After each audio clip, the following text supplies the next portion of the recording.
Pemirsa, perselisihan terkait pembagian hasil penjualan tanah diduga melatar belakangi penyerangan yang dilakukan secara brutal oleh kelompok John Kay terhadap kelompok Nus Kay di kawasan Cengkareng, Jakarta Barat dan perumahan Green Lake City, Cipondoh, Kota Tangerang Minggu siang kemarin. 1 orang tewas, 2 orang luka, 2 kendaraan rusak serta sebuah rumah dirusak dalam penyerangan yang sudah direncanakan tersebut. Sebanyak 30 anggota kelompok preman ini digelandang petugas di Polda Metro Jaya Senin siang. Mereka dibekuk dari sebuah lokasi yang kerap dijadikan markas di Jalan Titian Utama Bekasi, Jawa Barat pada Senin malam. Dari 30 orang yang ditangkap, salah seorang di antaranya adalah John Refra Kay atau yang lebih dikenal dengan nama John Kay. Dari tangan mereka, petugas menyita sejumlah barang bukti seperti 28 tombak, 24 senjata tajam, 2 buah ketapel, 3 buah anak panah, dan 17 buah telepon genggam serta 4 unit kendaraan.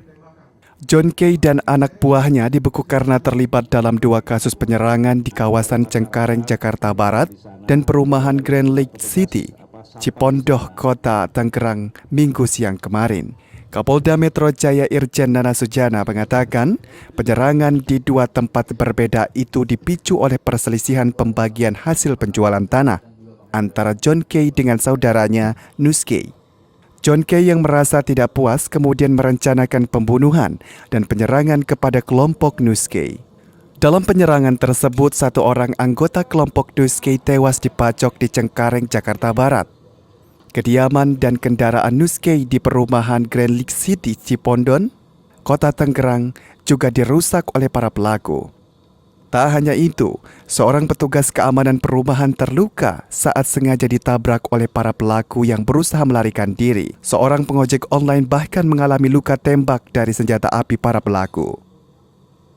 Kota Bekasi, di mana bahwa penggerbekan ataupun penangkapan dilakukan, bisa dikatakan rumah itu merupakan markas dari kelompoknya John Kay. Ya. Kemudian juga dilakukan pengembangan, akhirnya ditangkap 5 orang pelaku. Ya. Jadi saya ulangi, tadi 25. Kemudian hasil pengembangan 5, jadi ada sekitar 30 orang yang diduga pelaku yang melakukan penganiayaan, kemudian pembunuhan, pengerusakan, dan undang-undang darurat, yaitu Undang-Undang Nomor 12 Tahun 51.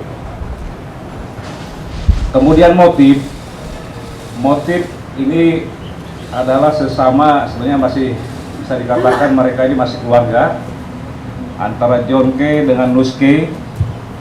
Ini dilandasi ataupun berdasarkan permasalahan pribadi, ya, permasalahan pribadi antara saudara John Kay dengan Nus Kay. John Kay dan anak buahnya akan dijerat pasal berlapis, yaitu pasal pemufakatan jahat, pasal pembunuhan berencana, pasal penganiayaan, pasal pengerusakan, dan undang-undang darurat dengan ancaman hukuman mati. John Kay sendiri saat ini menjalani masa pembebasan bersyarat setelah terlibat kasus pembunuhan bos PT Sanex Steel, Tan Haritantono alias Ayung pada tahun 2012 lalu.